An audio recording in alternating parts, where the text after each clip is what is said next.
Bruno Retailleau, le nouveau ministre de l'Intérieur, a pris la parole en effectuant une sortie tonitruante, déclarant que l'immigration n'était pas une chance pour la France. Le grand philosophe que je suis va se faire l'avocat du diable tout en relativisant le contexte et la situation,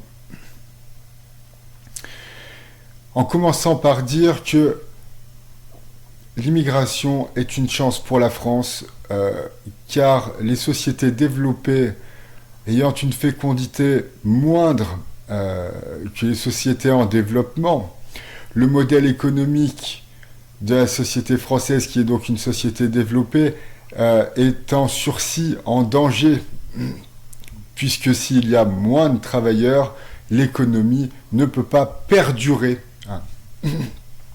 Et donc,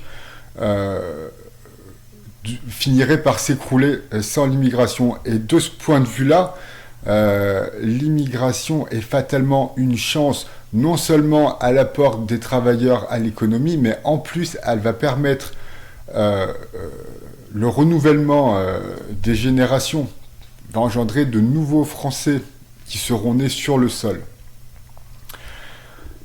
Bien sûr, on a tous compris où voulait en venir Bruno Retailleau.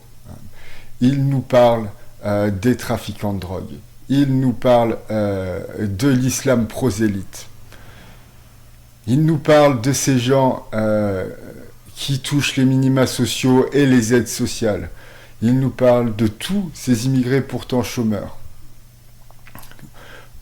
Mais, effectivement, peut-être que les propos qu'il a tenus sont totalement contre-productifs, puisque l'immigration en soi est une chance.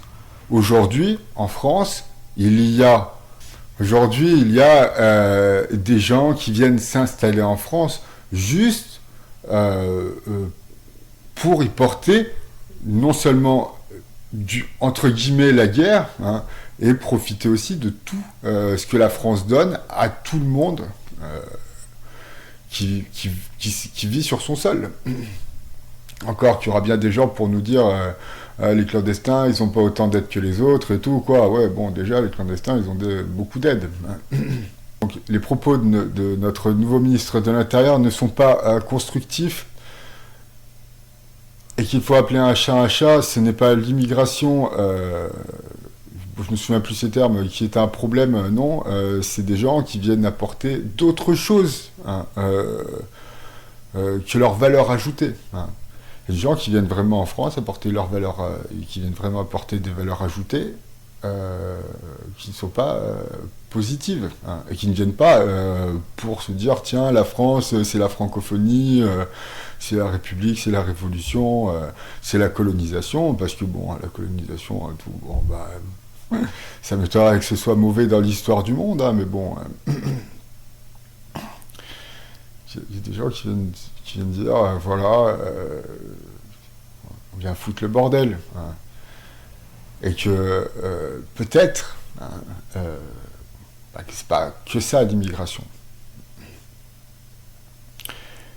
et que je pense donc fondamentalement qu'il n'aurait pas dû employer ces mots-là, qu'il n'aurait pas dû dire l'immigration n'est pas bien, je sais plus ce qu'il a dit, c'est pas ça qu'il fallait dire. Et donc voilà ce que je voulais dire. J'ai fait une vidéo, j'en ai fait deux, quoi. J'en ai fait qu'une seule sur le gouvernement et personne ne l'a regardée, donc allez la voir. Et donc j'ai fait une dernière vidéo aussi, que personne n'a regardé non plus, mais c'est normal, parce que YouTube l'a pas du tout primé chez personne. Et tout, qui parle de l'état profond. Moi qui suis un grand intellectuel, je ne suis pas du tout complotiste, et j'explique ce que c'est. Et c'est très intéressant. Donc voilà, petite pub en sus. Je sais pas si YouTube va proposer ma vidéo à beaucoup de personnes, mais bon, je le fais au cas où, parce que bon là, ce qu'il a dit Bruno Retailleau, c'était un vrai sujet philosophique et politique. Donc comme je suis un petit peu à l'aise dans le domaine, je me suis dit, tiens, je vais faire une vidéo. Donc j'espère que j'ai rien oublié parce que je suis un petit peu malade, donc bon, des fois je pense à des trucs et puis j'oublie de les dire. Hein, ce qu'avait dit Bruno Retailleau. Et voilà ce que je voulais dire. Voilà. Ah, voilà. Tout. Ce discours-là, hein, c'est juste à des fins. Bruno Retailleau veut juste rassurer les gens, dire je suis du bon côté.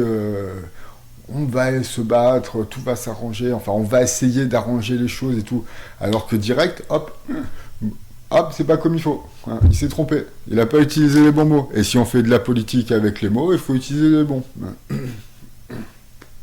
il s'est donc trompé. Mais il aura le droit à une deuxième chance, bien sûr, hein, comme tous les hommes politiques. Et ça nous fait plaisir, parce que ça aurait été dommage quand même que ce soit le seul qui n'ait pas plusieurs chances. Donc, sur ce, aimez-vous les uns les autres, et peut-être à bientôt.